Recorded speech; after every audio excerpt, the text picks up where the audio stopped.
Hello, my spooky friends. This is John, your host, and welcome to another episode of Dairyland Frights, the paranormal podcast that covers everything spooky, creepy, and mysterious in the Midwest. And today, again, I love it. I got some great spooky guests. They're not from the Midwest, but they have some great stories. And hey, for all my spooky friends out there who love coffee, it's Kelly and Michelle from Sinister Coffee. Welcome. How are you?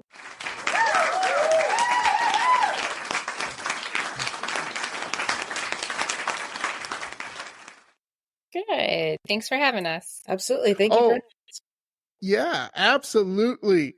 So let's get it. I have to ask, because when I saw Sinister Coffee, I saw some guy sitting in a chair going, drink my coffee, like a James Bond villain. I know I'm dating myself or something, something like that. So how'd you come up with the name Sinister Coffee? I'm just kind of curious on that one. Well, Sinister actually means to be left-handed. Right. And Kelly is a Midwestern. She's from Chicago. Oh, Chicago. Love it. But, it means, she's a lefty. It means to be left-handed. And we have always been into the paranormal. And so it kind of just all came together. We're like, well, we had been in Virginia City doing an investigation, and we're like, this is what we need to do. We need to combine everything we love into one thing. Yeah, I love it, because I was looking at your website and I have it up right now. And my spooky friends, don't worry. I will put all their links up and everything so you can get their great coffee and take a look at their site. It's awesome. They got ghost blogs. They got personal stories. They're on YouTube. They got, it's awesome. You're going to love it. But let me ask you this. How did you go about, because, let's be honest, coffee is a very competitive, I would say. How did you, what makes you guys different? What did you say, we want to do this differently? And why did you say, let's do a kind of paranormal thing? Well, and we're in Oregon, in Portland, and it is like very saturated here. So we were like, well, if we're going to do coffee, which we both love coffee, and we're like, well, it has to be different. So, so that's where we work with great business advisors through an organization called Livelihood Northwest here in Portland. And that they've really just helped us develop over the years and really embrace our brand.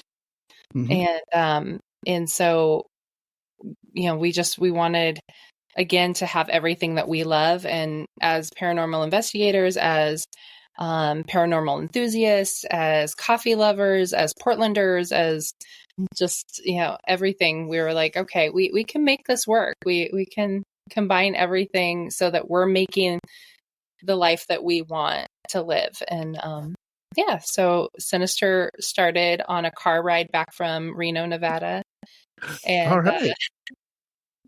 I will admit that I was pretty high on medication. I had fallen and broken my tailbone during that trip. So, oh no! So a lot of it was just kind of spewing out of me as I was like looking out the window. And Kelly is so good to me. She's just like, Kelly, I gotta ask you a question. Were you just like wide-eyed? Were you just staring at Michelle and going, yeah, all right, yeah, sure, yeah.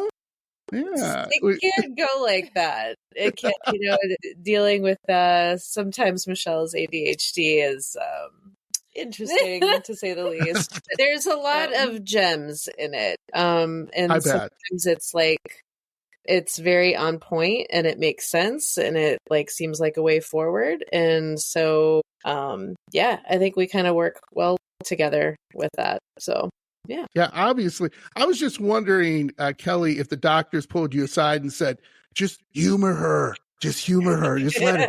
Yeah, coffee, let her go. Yeah, that's great. We'll get care of the medication. Doctors were like, absolutely, coffee. Let's put this up.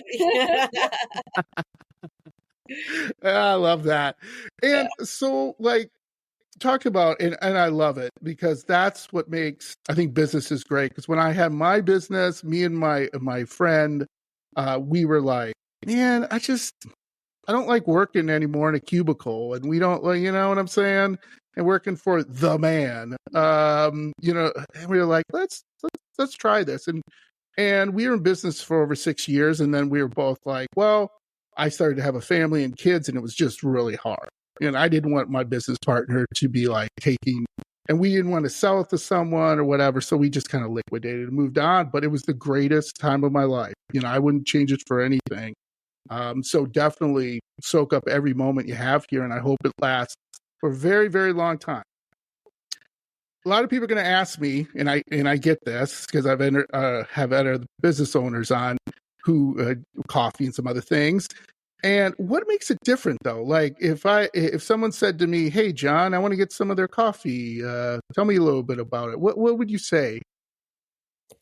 When we actually started looking at sourcing our coffee, we landed on, it's a nonprofit and it's called Cafe Femenino. Mm-hmm. And they are basically a conglomerate of female coffee growers. Oh, nice. So a little bit about females in the coffee industry is that it's similar to farming. They represent a very small minority, probably, I think less than 10% of both growers and then owners of, you know, coffee farms. So when we found that, we were just kind of like, yes. So there's some good things about Cafe Femenino. They go through an organic certification process for the growing of coffee beans, which is actually quite important. In general, you want to drink organic coffee versus conventionally grown. So that was a big thing for us, as well as really supporting other women in the industry. So we are 2 women. And although at coffee roasters and small business owners in general, women in those industries are minorities, it felt really important to sort of support that, like where we got it from. And so that's a big feature. The other thing is that coffee, it's actually quite phenomenal. So okay, great. It tastes good, no matter how we tend to roast it. So it's pretty safe. It's really, it ends up being really what people kind of like in a coffee. So if you like a more medium style, which you did ask for a medium. Yep. We haven't forgotten. Yes, it did. All right. It's going to be very bright, vibrant, good for, you know, Chimex or, you know, automatic coffee makers. However you kind of end up brewing it, a lot of those like origin flavors come through. So the other part is the one blend we have is actually a roast blend. So there's like a medium and a medium dark. But otherwise, all of our coffees are single origin. So you will get, if you have a medium Peru, you'll get the flavors of a Peruvian coffee, right? Oh, nice. So it's all going to be very origin specific. And that's something that's pretty unique and also just tasty. Yeah. We also, when we say we small batch roast and roast to order, that is what we do. When you place an order, we roast it. If it is ground, we do wait 72 hours before grinding it. So it does take a little bit longer to get to you. But we roast to order. So that means your coffee is not sitting on a shelf for 6 months. It is being roasted and then packaged and mailed to you. And we also small batch in 2-pound increments. So our beans are roasted consistently even. We're able to really make sure that the flavor profile is there in the beans. There are small batch roasters who are like, well, I only roast in 40 pounds. And that's true. That is also considered a small batch roasting. We prefer the 2-pound air roasting that we do because we can monitor it. We can see, like, sometimes the air, like just the climate can change a roast. And so it's really important to us that our roasts are consistent and you taste that. And people come to us all the time and they're like, we don't know what it is about your coffee, but like we can't get enough of it. Like it is smooth. It is always perfect. I mean, we get emails all the time from people who order from us and they're like, we didn't know what to expect. We liked your name, but we love your coffee. And those are things that are so important to us because it's really, reaching everybody's palate in a sense, so we want people to love the coffee. We want them to stay for the stories and come back for more. So yeah, I absolutely love that. Kudos to you to really bring minorities and women to the forefront. And this, I have a daughter, and I always worry about her going out there and have to compete against people. And I'm like, no, you just go and be strong, confident. I'm trying to raise a strong, confident daughter. And I said, you go out there and don't worry about, whoever's getting in your face. Because if it gets really rough, your dad will step in. Then things will get weird and, I don't want to get into that. And, but anyway, yeah, I love that. So if I order coffee, if I'm with my spooky friends and they order coffee, how long does it usually take? Let's say they live in, I don't know, Florida. I'm just taking Florida right there. It usually takes about a week, and that is, again, dependent on time of year. Like the holidays sometimes take a little bit longer going to the East Coast. We do ship to the East Coast quite a bit, and it usually is about a 5 to 7 day. Awesome. Yeah, that's more on a kind of like holiday shipping stuff, but in general, you would get your coffee in about a week. So if you order ground coffee versus whole bean, then it would be closer to the week because we would roast your coffee and then it has to sit for a little bit, and then we would grind it and send it. So otherwise, if it's whole bean, within I would say 3 to 5 days would be a pretty accurate turnaround. Love that. Now, who came up with the names? You guys got Shade, you got Medium, Apparition, Deja Vu, a little bit of a teaser, Shadow, Phantom, Dark. Who came up with the names? We all did. We okay. We all did. Our son, he likes we brainstorm a lot in the car. We travel a lot, and so we're either in the car or on a plane, and we're like, so what are other good names that would really resonate with a coffee? Apparition was our very first coffee. That is our full body city roast. That was our first roast. We had Apparition, and then we had our Relic, which is our dark roast, both Guatemalans. And those are the two coffees we started with.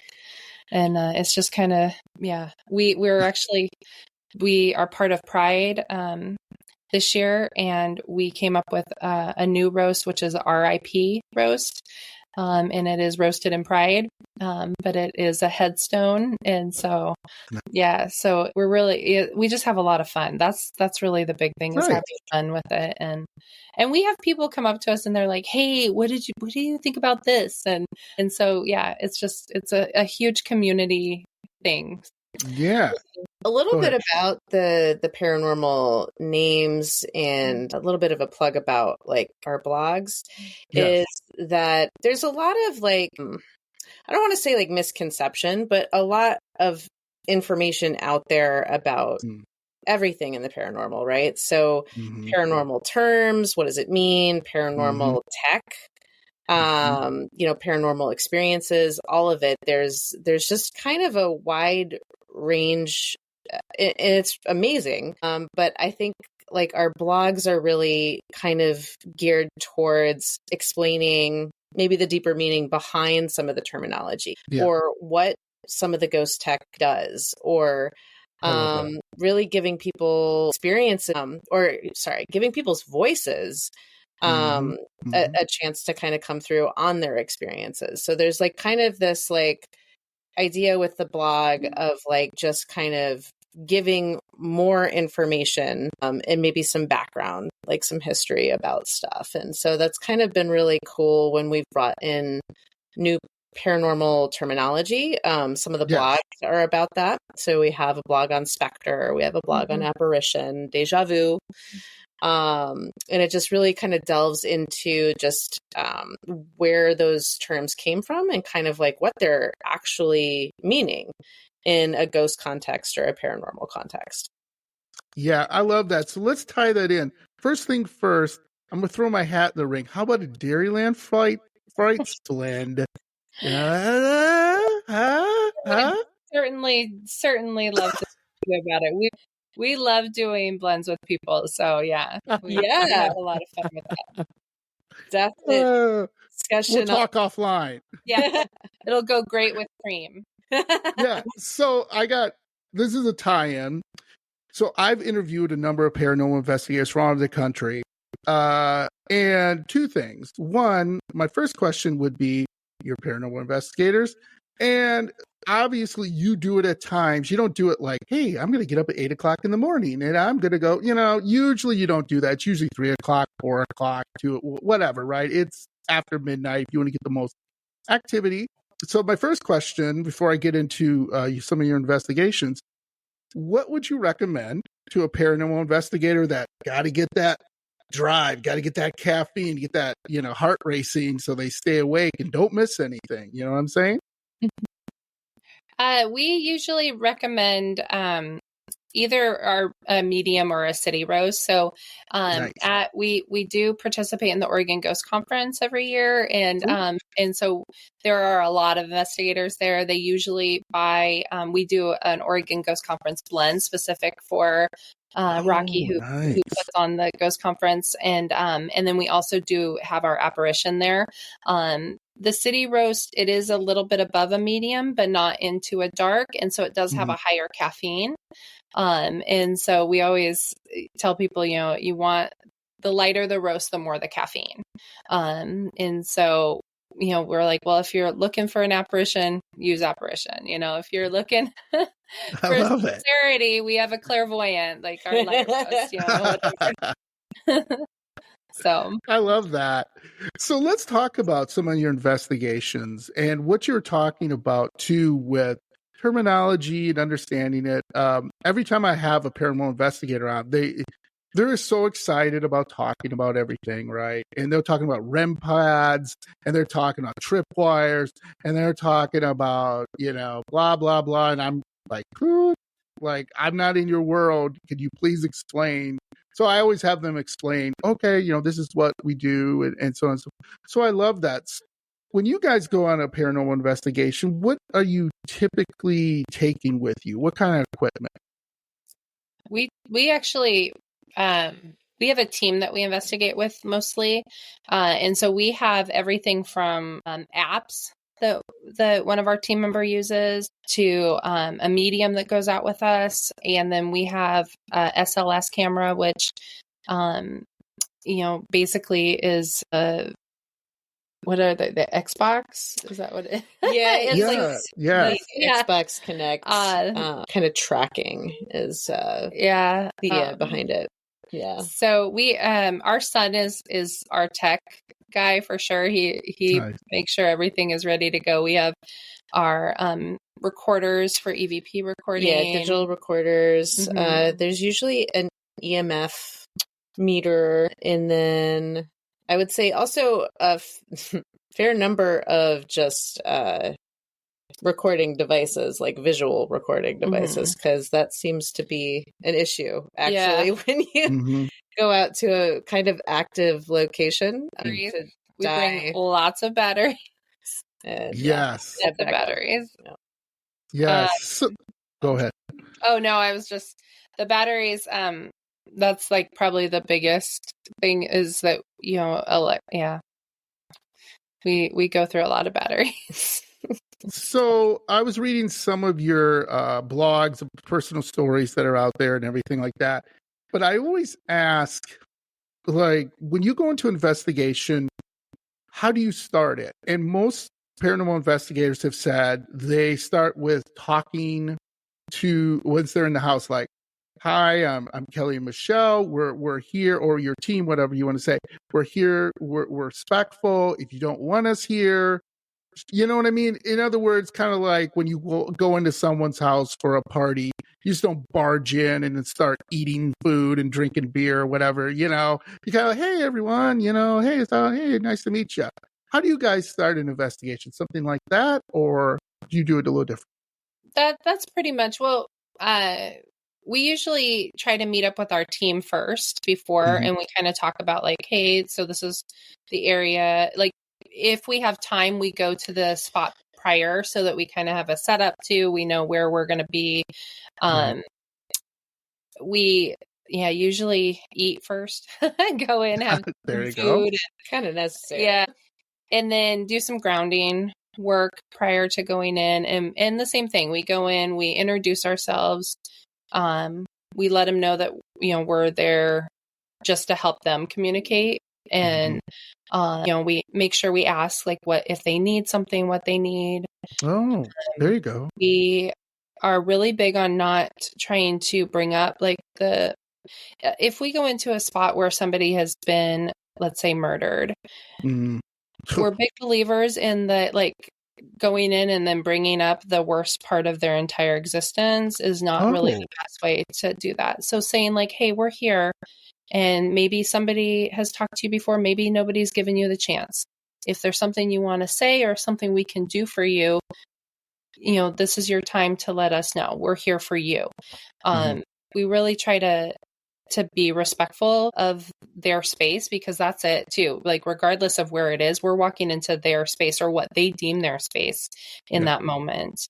And then we always close, making sure that they know that, like, we can help them move on. They don't have to stay there. We have mediums that we work with that come in, their teams come in and also help if somebody needs moving on or just needs some help in a situation that they're like stuck in. But we are really big on like making sure they know that they also can't come back with us. So we have unfortunately all experienced attachment stuff. So we try really hard to keep ourselves safe, grounded, make sure they know that they can stay where they're at, but they're not welcome to come back with us. But especially like with kids, if it is a younger entity that's there or that we're talking to, we make sure that we're like, hey, if you would like us to come back, we can come back, but you can't come with us, because that happens a lot. We have a lot of people we work with that are like, those kids, they want to follow you back. They want to come back with you. And is, and as moms too, we're like, oh God, the kids we want, I'm sure as a dad, you probably feel, you're like, well, what can I do?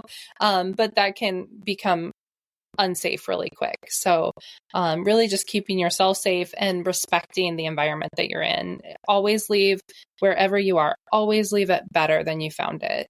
Whether that's you say a prayer at the end, you cleanse the place, you pick up garbage that happened to be thrown around the area that you're at, whatever it is.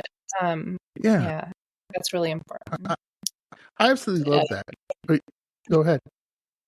You want to say something?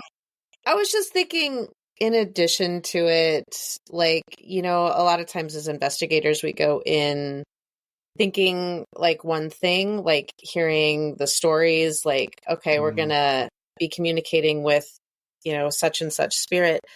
But we've been through enough investigations to know that like that is not really how that goes. A lot of the time. It's the spirit world, you don't really know who you are going to interact with. And so part of that when we start is we introduce ourselves, each of us individually, in case there is a spirit there that would feel more comfortable with one of the people we're there.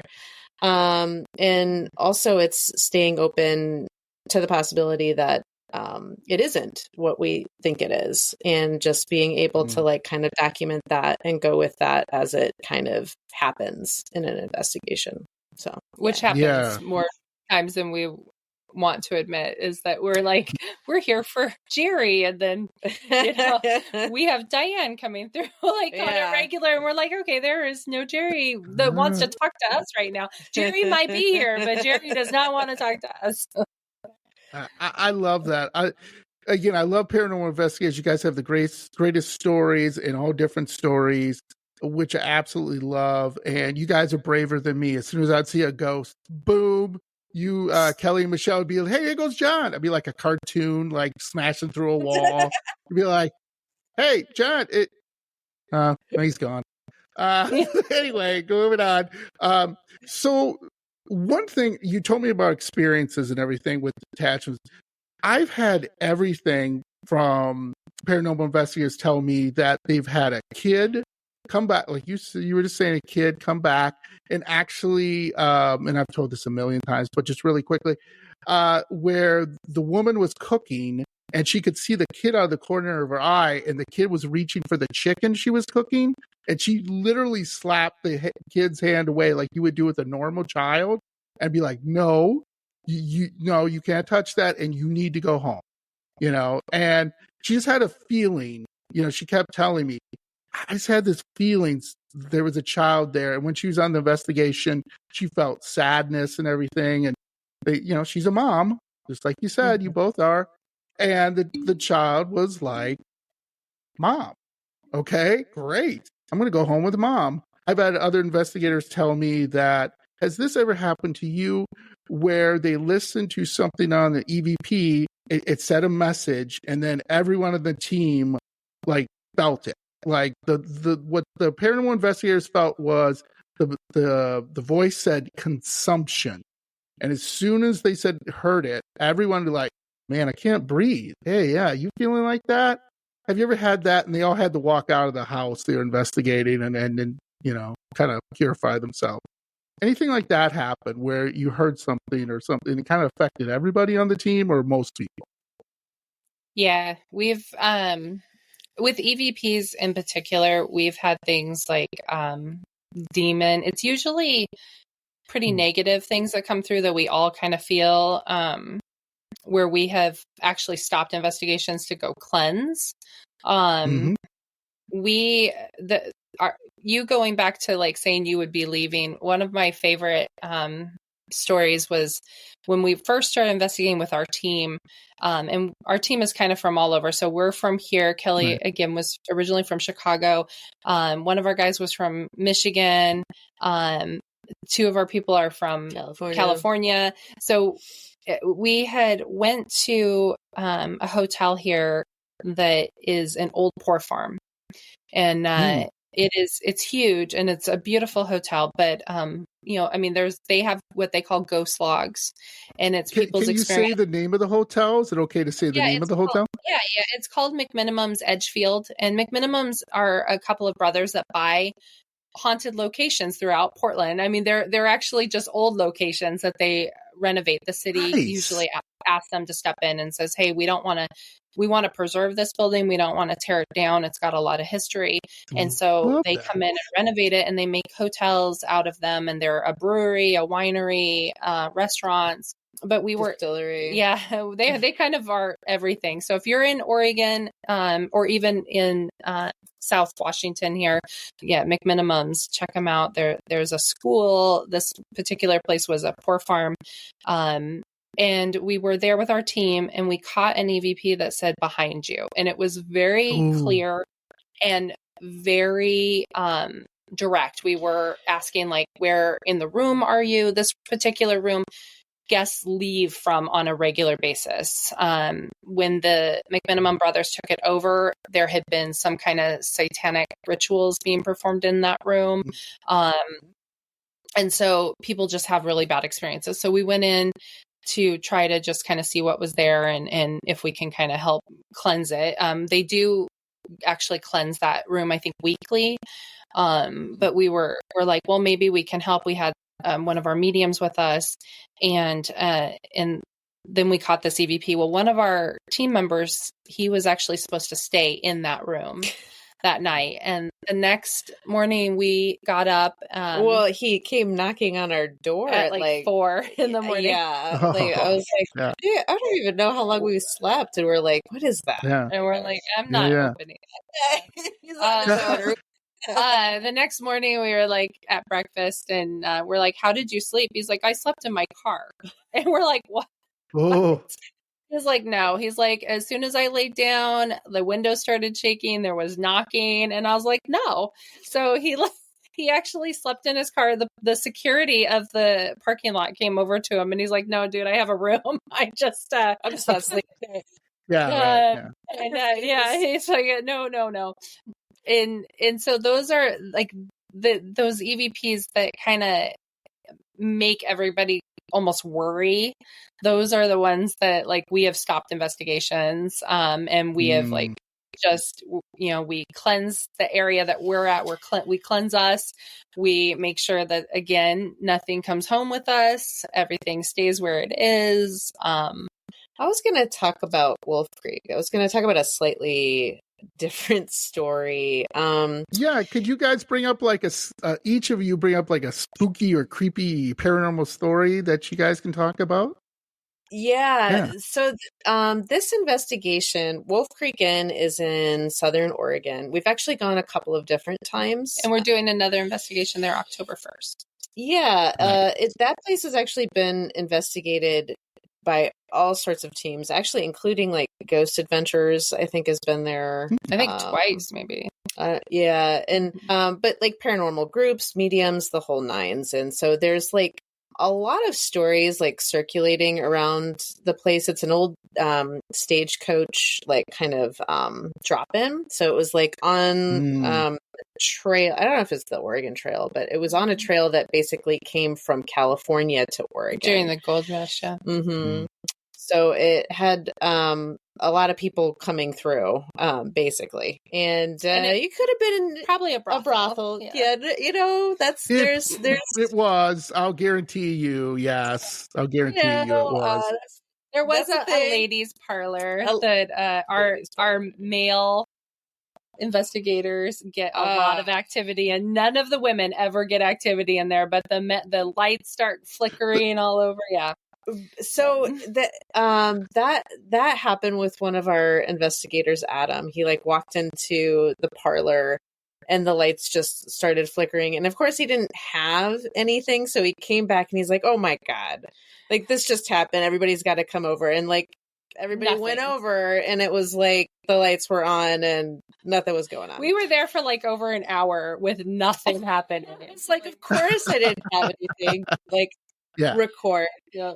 But the experience I was actually thinking about was upstairs, and there was like this ball that kind of like kept moving whenever like people would like it was just like a little round like kids rubber ball, and it just kind of kept moving whenever like we would leave the room and stuff. And so eventually we all kind of like were like, I think that was in a different spot. So we came back and did like an EVP session with a digital recorder, brought the REM pod in, and started like kicking the ball around. And we actually were recording and saw an orb. So that's actually up on, I think, our blog about Wolf Creek. But it was just this feeling of almost like being drawn to this spot. For communication, and it wasn't like a negative feeling. It's kind of like a childlike vibe. But every single one of us was like kind of noticing that, and then like we all came to that spot for the investigation. Well, for a part of it. And, yeah. We kind of all just wandered in. We were doing different things, and we all kind of just ended up there. Yeah. So that was kind of a cool experience. I thought that was worth sharing. Yeah, so, absolutely. Have either one of you been scratched, bruised, hair pulled, anything like that? Yes. Kelly, go ahead, tell that. Kelly gets most of that. Kelly was pulling your hair? That's a different story. That's a different blog. Whoa. That's a different podcast and blog. Yes, totally different. They usually gets scratched. She gets scratched quite a bit. Why? Why do you think, Kelly? I don't know. Yeah. Part of it is that she's very sensitive, and she like tried to pretend like she wasn't sensitive for a really long time. And I think I'm very sensitive to energy in general.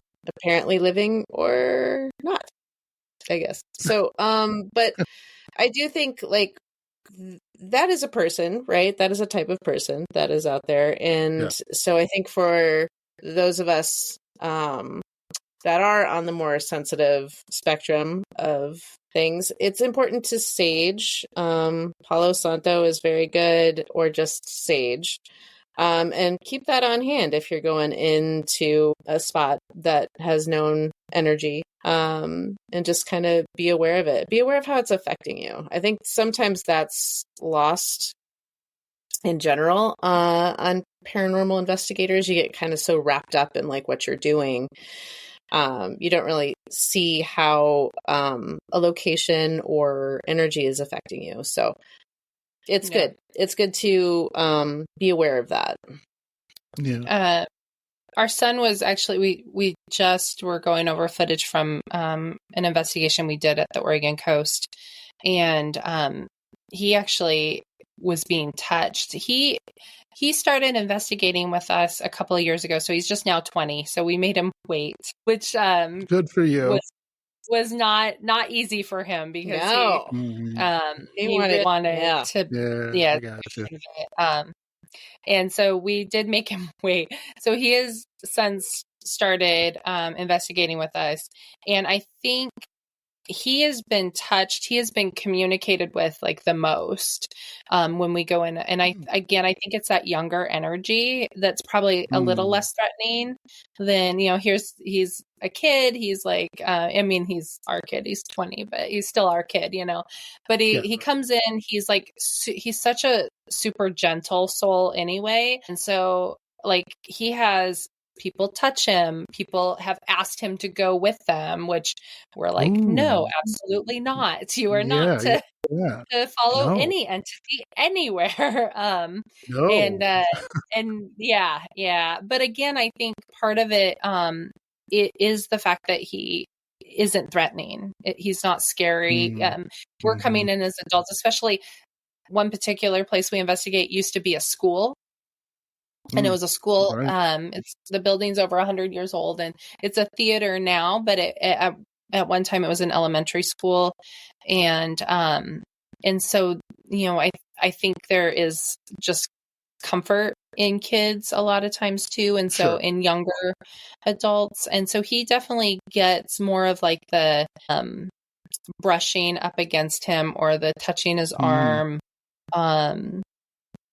Yeah, so that happens more for him, like not aggressive, but definitely having those experiences, which are hard to capture. Like those are things that we don't talk about a lot in investigations because it's not something that we can really, nobody else can experience that, or a feeling you can't really, you can express it. You can be like, oh my gosh, I'm feeling like I can't breathe, or I had a SD method where literally in my ear I heard "behind you, Michelle," which I was just repeating everything I heard. You just repeat, and it's not like I've been on many investigations, I have heard many things, but for whatever reason, that being like in my ear and I actually felt the breath on me, I was like, nope.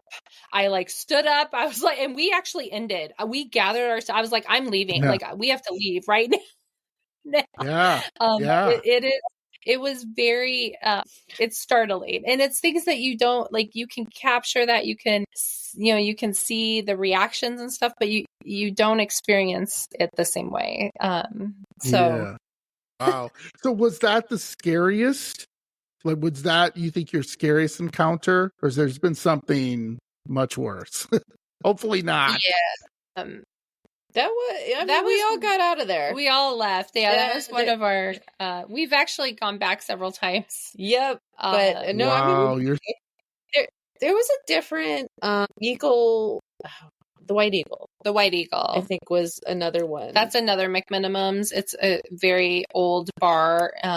It was actually a bar during the Prohibition, so they had like a secret room. And, we were getting a lot of things around demon that weren't good, and so we kind of just shut that down, saged, and we're like, we're good, we're gonna leave. I mean, that was a wrap up for there. Yeah. Yeah. Um, I bet. I think the scariest was probably our home because we couldn't leave it. And Ooh, okay. Tell me what happened. we had a lot of experiences. We had a couple different entities in our home. One was a child that just would move stuff. You know, we had a bowl that we would set keys down in. You came in the foyer, there was a table, the keys went in there, and then we would go to get the keys and they were gone. And then we would search everywhere and then they would be back in the bowl. Like little things like that are more annoying. Like, okay, I actually really have to leave. Like, I need the keys. Like, Right. than anything. But there was a male that our poor dog was terrorized since she was a puppy, by this entity. And she, I mean, she would wouldn't go in our backyard. She was terrified of our bedroom. We had French doors that opened out onto a deck. She would stand there and just growl, and we would come out in the morning. All of our cupboard doors would be wide open. Music boxes that were up on the top of a shelf that we couldn't even reach, that had to be wound, would just start playing. Kelly was being affected on a pretty regular basis. It was just attaching itself to her. Ooh. And we ended up moving, and it was actually several years later when we started Sinister. We were at the Oregon Ghost Conference, and a medium followed me around. Well, at the time I didn't know he was a medium. He was following me around the Ghost Conference, and I thought I was in his way. So I kept trying to move because I was I was slow. I was just looking at everything. Yeah. And finally he came up to me and he's just like, I need to talk to you for a minute. And I was like, okay. And he's like, do you want to come back to my booth? And I was like, sure. So I went back to his booth, and he's like, I need to tell you that, well, he's like, first of all, I need to tell you that I'm a cop, that I'm a Mountie. And I was like, okay. He's like, for whatever reason that's going to matter to you, which my dad was a Portland police officer. And I grew up with cops. My mom was an armed officer. So it is something that resonates with me. So he's like, so that's going to matter to you. And I was like, okay. And he's like, you and your wife, it was really good that you got out of that house. And I was like, okay. And he's like, it was affecting your wife considerably. And he's like, and it was whispering to your son at night. And this guy had none of these people had, I mean, they know us now because we've been doing the Ghost Conference for years. At the Ghost Conference. We didn't know anybody there. They didn't know us. We hadn't even written the blog yet about the house on Birch. We hadn't none of it. We hadn't even connected the fact that that had started a big thing with us. And or how we started Sinister. Yeah. It was our personal experiences hadn't actually it was an aha moment almost, this. That's why we do what we do. Yeah, that's right. That's it. But he was able to tell me everything that happened to us there. He said, I'm just going to tell you, the keys, the shoes, that stuff was a little kid. He didn't mean anything. He was just playful. He's not even from that house. He just is in that area. And he was attracted to your kid. I mean, just these things that there's absolutely, I mean, Kelly and I haven't even talked, we don't really talk about that house because of the experiences that we had there. Nope. We really just don't even talk about it. And then here's this guy basically recounting everything that we experienced there. And he's just like, I need to meet your wife. And he kept he would come over to our booth and Kelly would be gone. And then I'd send Kelly over to his booth and he would be gone. And finally, at the end of the conference, he finally got to meet her. And he stood there and he shook her hand and he introduced himself and he just smiled and he was like, okay. And he walked away. And I was at that moment, I realized he wanted to make sure she didn't have an attachment still. That was it. He wanted to make sure that she, didn't affect her or wasn't still affecting her, because he was like adamant that he needed to meet her. He needed to see her physically. And then talking with like friends of ours who are psychic mediums now, they are like, no, he was making sure that she was clear, like that, she didn't have that residue still there. And that's amazing. That is totally amazing. That's funny you guys bring that up, because I was talking to a medium last night on the podcast on an episode, and what happened to her was she got a hold of this woman she didn't even know, because the father was killed in this explosion in the house. There was some type of gas leak and he was killed. And the father kept bugging her. Like, you need to, the woman's name is Courtney. She said, you need to tell Courtney, I'm okay. Everything's cool. Don't worry. And she was like, what the hell is going on? Leave me alone. She was like, I don't know this woman. I don't want. And he would appear in her car. He would appear in the bedroom. He would appear all these different places. So finally she said, okay, this is going to be really weird. And she went and found this woman because she's looking up in the paper and found out the information. And she said she went over to Courtney's house, that she had no idea. Now they're friends now, and they're paranormal investigators, and said, you won't believe this. I know this is going to be weird, but I got to tell you about your father. And she started crying, and, they were having really this emotional thing. And she's like, how do you know this and everything? And she said, he's right behind me right now. And he's being really kind of a jerk. And I gotta say this, he will keep bugging me. And he went, and the woman I was talking to, Courtney, she's like, how do you know this? How do you know my father like this? And how do you know my father said? And she knew about Courtney all these things. She's never told anybody. Only her father would know that. Isn't that crazy? That's just like, how do they do that? I don't know. I just find that amazing. I mean, we work with some mediums, and that story Michelle just told is like our most personal and like literally on point experience like we've had with a medium. Like it was like that was supposed to happen so that we could actually connect why we were doing what we do. Yeah. Like neither one of us had actually really put that together. Yeah. Before that moment.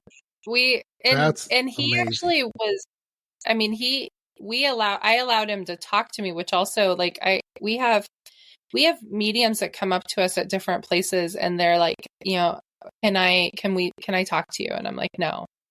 Like for whatever, like even friends of ours, like, no. Nope, you cannot. Nope.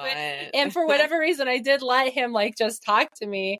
Again, at the time, I didn't realize he was a medium. Like I didn't know him at all. And, but yeah, like I mean, usually I'm like, no, nope, don't want to hear it. No, I'm gonna find out my own way. So. Wow. Wow, that's amazing. I mean, that it's just so many great stories and everything. And so that leads me to our topic for today.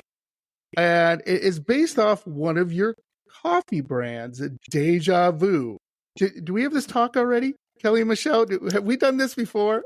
I think it sounds familiar. Yeah. I think it sounds familiar. So again, one of their coffee brands is Deja Vu. And I thought, let's do a little topic on this. Even though it's not typically paranormal, it can be. There are some scary stories I will bring up here near the end. So people ask what Deja Vu is. And it's the feeling of familiarity, that occurs when you feel like you've experienced something before, even though you know you haven't. It's caused by a miscommunication between the parts of your brain that are responsible for memory and recollection of familiar things happening, maybe you've seen or heard in the past. And deja vu is likely to happen. So this is good for you guys, I think. Is more likely to happen if the people who are busy, tired, or stressed. And it usually can peak in young adulthood, so watch your son, and gradually go away with age. So hopefully it won't be too bad for us. It also happens, this is hilarious, I didn't know this, more frequently during the evenings and on weekends than during weekdays. Did you guys know that? Not know that. Maybe you're just a little too busy during the week. You're like, I ain't got time for that. Like, I got time for that deja can't do that vu. twice. I need to just like one time. So one of the things they say, scientists say, this happens on a weekend, or you're less stressful. Like you're kind of calming down, right? Usually in the evening, you've had a stressful day, and then you're like, man, I need a little bit of non-caf coffee and just chill out and just, whatever. Could you just give me a few minutes? And that's when you have it. But one of the things says here too, if you've ever thought, I've done or seen this before in the middle of a new experience, it might be a neurological phenomenon known, like I said, deja vu. And while it's fairly common, so don't worry about it, when it occurs in some people, but more than others, it is typically harmless, so don't worry about it. However, frequent experiences are associated with some neurological condition. So if you're constantly having deja vu, there's something your mind is telling you that you better get checked out. So, one of the things, I don't have it a lot. I've only had it once, where I was in this situation in an airport, and I was sitting there, and I was like, this is weird. I think I've been here already, but at that time I was traveling a lot for my company, and I was gone like 3 weeks out of every month. It was insane, right? But I just sat there and I was like, man, this is really weird. Have you guys ever had anything recently, or where you had a deja vu experience where you've gone like, where have I felt this? I have deja vu all the time. I always try. And I've done this as long as I can remember, when I am experiencing a deja vu, I try to think of what's going to happen and see if it happens. And I don't know if that is like, I'm not sure if that's normal part of deja vu. I had a medium tell me that it was actually just some psychic stuff that was coming through, and that's actually why I'm able to know that I'm like in a room and I'm like, wait, I know Kelly's going to come in and ask me for something, and she'll come in and ask me, and I'm like, I used to think deja vu was like universe correcting something that happened that went wrong, so it like replays it. I like that. And so I was like, well, but then if I know exactly what's going to happen, did it get changed or is it still the same? Right. But yeah, I definitely have deja vu. It's not, maybe this goes with age too. It doesn't happen to me as much anymore, but when I was younger, it happened a lot. Yeah, absolutely. So the term deja vu is actually from the French word, which means already seen. The dictionary definition, I thought was interesting. It's a feeling of having already experienced that present situation. And usually deja vu is very brief and fleeting. The odd sense, like I said, you can feel something unsettling or inexplicable because your brain is telling you recognize a place, a scene, or event is brand new to you, but it's just a feeling of being familiar. And it's also knowing the knowledge that familiarity is false. So it's kind of this weird, like, you're in a situation. Now, I've talked to people about time loops and time portals, and I'm totally into time travel. I just think it's something we could do. Boy, could I fix a lot of things. Let's just say that. Let's go back in the past. Well, there'd be a lot of changes, but I can't do it because we know in every movie what happens. You fix it, then the whole damn thing goes. Yeah.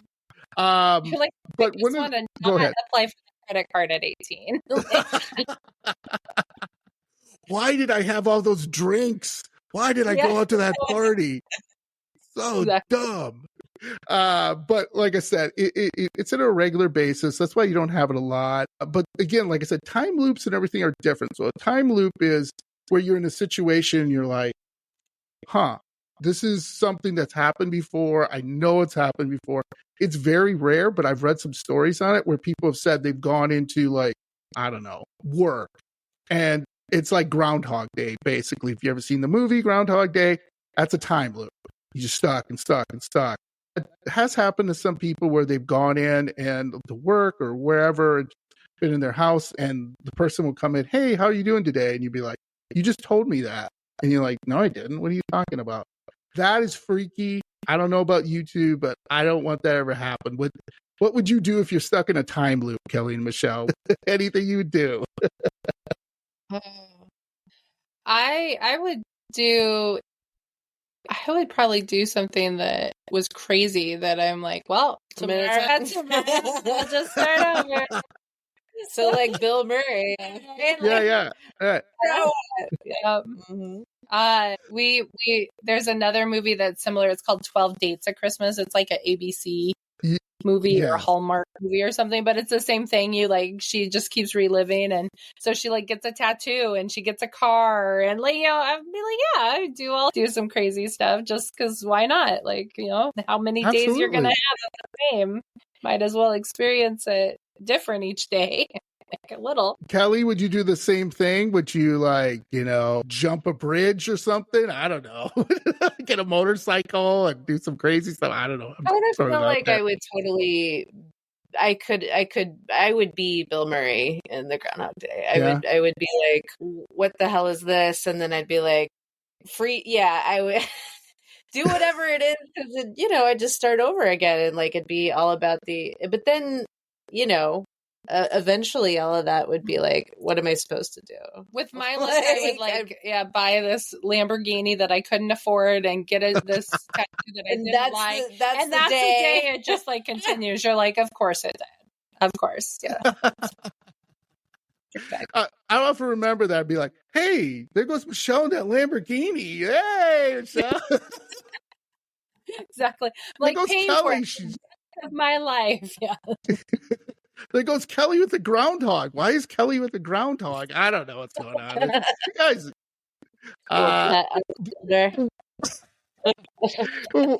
One of the things, though, like I said, it's irregular and everything, and it's just a strange sensation that, that really you remember for months or years. The sun, like, it's familiar.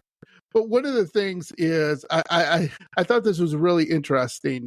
It said one study reports that 97% of the population has experienced deja vu at least once in their lifetime. So think about that. Almost 100% of the population has had at least one. I mean, I don't know of a statistic like that. I've never heard of 97%. And 67%, this is even more crazy, experienced it multiple times with deja vu. And like I said, it also has been found to happen more frequently between the ages of 15 and 25. So keep an eye on your son. With the frequency, like I said, it's tapering off with age. And researchers are still studying it, and they have identified some trends and potential causes, mostly to make everybody feel good about deja vu. It's typically a normal human experience. It's no cause for alarm unless you have it like a lot. Like you were having it several times a day. You definitely want to go and see your doctor and see what's going on, or see you're in type of some weird time loop universe. I have no idea. But about 2/3 of people or more experience at least, like I said, once in their lives, may want to, if they see it a little bit more, like I said, have a diagnosis or treatment. Because if it causes things like discomfort or anxiety, you want to maybe speak to a therapist. So again, May is Mental Health Month. So again, I tried to bring it up too. If there's something going on where you're just experiencing these things, please see a mental health professional. Get the help you need, because I don't want anyone to be suffering something like this, right? It'd be kind of bad to have deja vu on a daily or weekly basis. So I don't know what. That'd be crazy. So I have a couple kind of spooky stories involving deja vu. It's kind of interesting. I don't know if I classify this as deja vu, but it's a spooky story from Reddit. So let's have a little fun with it, right? So here's the first one, Kelly and Michelle. When I was in high school, I had a very vivid dream about waking up to see a humanoid creature hunched over the foot of my bed after killing and cutting up my dog. with fur and blood dripping off a knife-like fingers, okay? I yelled at it and chased it into my mom's bedroom where it jumped out a window and this gets a little golden, like take the kids out, put the headphones off. I found my mom on the floor dying and saying rape. Okay, this is a terrible dream. I was describing this dream to a friend of mine in class, and another student turned around and asked me to describe what it looked like again, this creature. So I told them, and they put up a picture on their phone, and I asked if it looked like what I saw. I had seen something where they called the rake. Are you familiar with it's kind of a cryptid called a rake? Mm-hmm. Are you familiar with that, Kelly Michelle? Yes. Mm-hmm. Yeah. Yeah, it's kind of a really gaunt, I don't say it's a cryptid. How would you explain a rake to someone? I'm trying to think. What would you describe a rake? I think it is considered a cryptid. Like, I think Is it? Yeah, because it's had enough sightings, or like, so it kind of goes in the same as like the Hat Man, or so it like a phenomenon. Mm-hmm. Yes. Like, yeah, that has been seen kind of all over. Yeah, that right. one I it thought has like more recent. Yeah. the No, ray. go ahead. That was all I was thinking, is like that particular type of cryptid is a little bit more recent. Like, I would say kind of around the Slender Man, which was, as we know, like that. created by somebody sure, but the truth is that still has enough power that I think anything that is talked about enough can create a topa. Topas, yes. So perhaps that's what the rake is. It's enough people's like scary dreams. Very, very scary, like a dream. And for people who don't know Topa, I've said in other episodes, it's basically a collective imagination of enough people to make it come true. So, for example, Slender Man is a Topa. Whether it exists or not is another thing, but it has caused issues, especially in Wisconsin. The Slender Man case, where these three girls, one of the girls was stabbed over 13 times by these two other girls, believing in the Slender Man that if they did this, they would go to a type of Slender Man heaven. And that's a really interesting case, because I just did an episode probably a few episodes ago, and these poor girls that were taken in by this Slender Man thing sometimes can do some terrible things. You know what I'm saying? But with a rake, it's kind of similar to that. So the story goes, now she shows a phone. Hey, does it look like this? And then she says, my friend still freaks out about it sometimes, because I'm pretty sure, she says, I've probably seen it or something familiar and forgot about it. So the whole story was, she talked to her friend, and she's like, I think I had that same dream, or I think I've been in that same scenario where this creature did something terrible to my family, did something terrible to my pets or something. And I've seen it in my, on my bed, or in my closet, or in my house. So I'm like, wow, how would two people kind of have the same similar dream? And that deja vu is kind of, I don't know, kind of scary, right? So the second one is, this is from, I love this. His name on Reddit was Readering Bacon. I don't know. So anybody would have a think about that, but okay. But he said, I've seen strangers' faces and then met them a week later, which, okay, that's interesting. And he says, very spooky. And then he said, I've had dreams of people dying, and a week or two later, it happened. They died. And he says, I can't explain it. That would be horrible, right? See someone, and then a week or two later, maybe you pick up the paper or whatever, and there's that person and they're dead. I mean, it sounds almost like a premonition. Yeah. Right. Yeah. Absolutely. That's too spooky. And then the last one, Belarus 12345. said they had a dream one night, and one of those terrifying, convincing, realistic ones, which I hate. I don't know if you've ever had those ones where you're just like, my God, this really happened. The next day, you're like, ooh. So I walked into an abandoned house in the middle of the woods. I was with my little brother. Despite the sense of dread I was feeling, I still went up to the house and went inside. Inside the house, there was a feral cat who tried to attack us.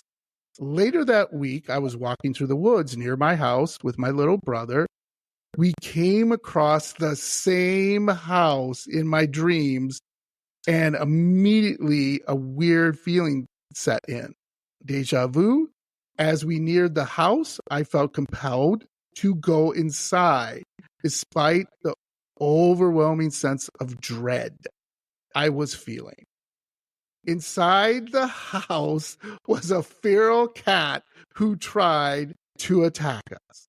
So I'm like, okay, whether believe that or not, that is interesting story. I didn't know why. Would you go in that house, Kelly or Michelle? You had a dream about that house? no. I rarely remember my dreams, so if I remembered that and I remembered the house, I think I would just keep walking. Yeah. There's houses that I don't even to drive by because it gives me a not good feeling. So I certainly wouldn't walk in if I felt dread. I feel like I'm good. Yeah, absolutely. Me, I'd be like, nope.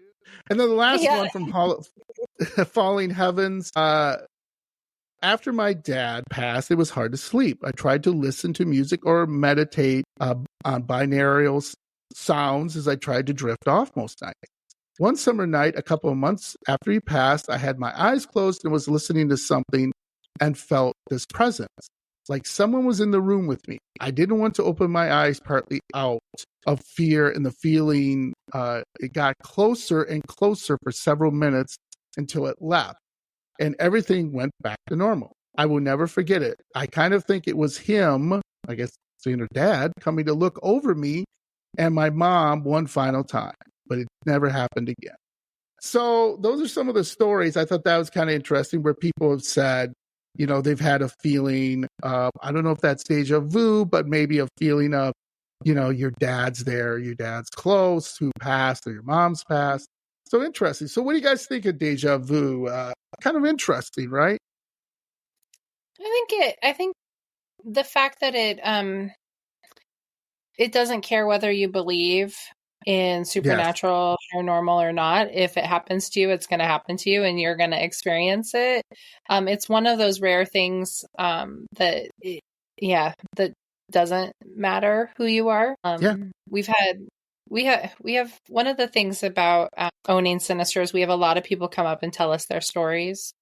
And I cannot tell you how many people will tell us like these stories that are like just outrageous. Like, I mean, you like apparitions to, you know, out of body experiences. And they'll tell us all of this. And then in the end, they'll say, but I don't believe in that stuff and walk away.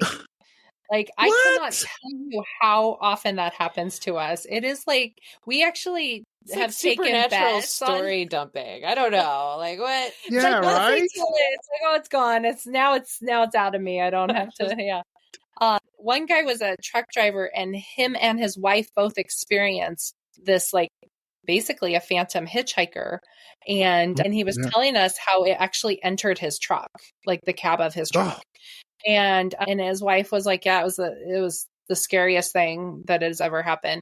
And we were like, oh my God, like that is crazy. Where were you? And he's like, oh, but I don't believe in that stuff. And like, that was our first experience where he was like, two people experienced the same thing. And they told us this whole story and then like ended it with, but we don't believe in that, and walked away from us. Come on. And we were like, what? We want to know more. But, you know, I mean, it's harder with deja vu because it isn't like, people will be like, oh, I'm tired. You know, they're able to kind of explain it away. It's a brush off almost. Like, oh, that's a deja vu, you know, and then you just keep going. And you don't have to be like, oh, that was a deja vu full of like spectral, you know, it was just like, oh, that was a deja vu. And just walk away. So That's awesome. Well, thank you so much, Kelly and Michelle, for taking time out of your busy schedule to join me on this podcast. I had a blast.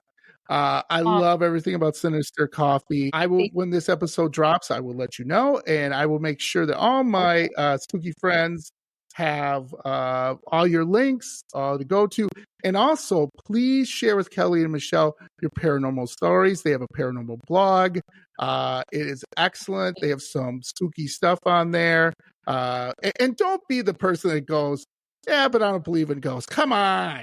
Let's figure this out. Don't paranormal. That's right. Kelly and Michelle, right.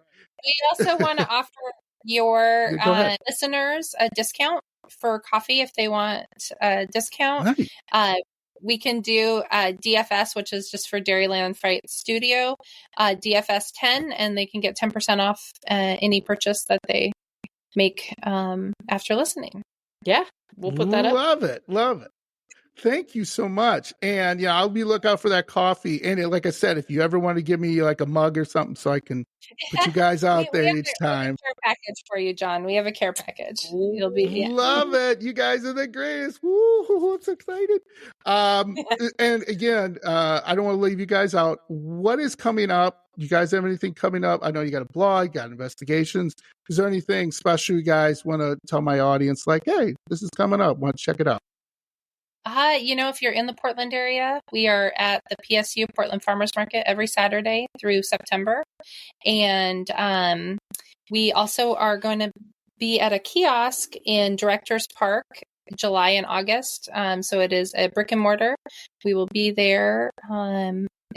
That's pretty exciting. We also will be at Halloween Town this year, which is the entire month of October. It is in St. Helens, Oregon. I love it. And so we will be there. And it's the filming location of Halloween Town 1, 2, and 3. Yeah, there's I think on Disney, right? The Disney one. Yeah. And then we also will be at the Portland Pride this year in July. So, and we do have investigations coming up. We will be in California in September. We will be at Wolf Creek in October.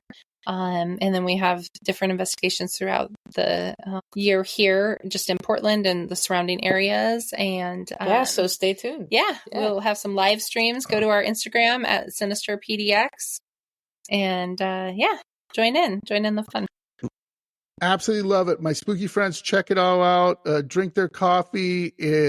I can't wait to taste it myself. I'm sure it's awesome. Check out all their sites. I would love to have you both back on. Maybe when we get closer to Halloween, get a little more spooky stuff. I mean, share some investigations, right? Yeah. We'll That is awesome. So thank you again so much. And like we always end every podcast, we say hi to your ghost. Hello, ghost, because you might have a ghost, right? And then stay spooky. Thanks, Kelly and Michelle. Thank you. Thank you. Bye-bye now. Have a great one. Love you guys. Bye. Bye.